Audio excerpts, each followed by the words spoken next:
ఈ చీర మా అమ్మది. లింక్స్ ఈ దసరాకి మా అమ్మ చీర అవుట్ఫిట్. మ్యాటర్ ఏంటంటే మా అమ్మ చీరతో ఒక షార్ట్ కుర్తా ప్లాన్ చేశా. సో అవుట్పుట్ ఎలా వస్తుందో తెలీదు. నెక్స్ట్ అయితే ఇప్పుడు టైలర్ దగ్గరికి వెళ్దాం. ఇక్కడ ఫస్ట్ ఇంపార్టెంట్ ఒక మంచి టైలర్, మనకు బాగా కుట్టేవాడు కావాలి.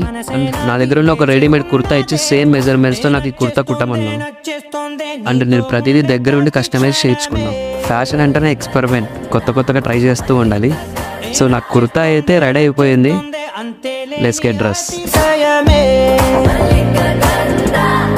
సో ఫైనల్లీ కుర్తా అయితే వేద్దాం. సఖీ మందపవనం తాను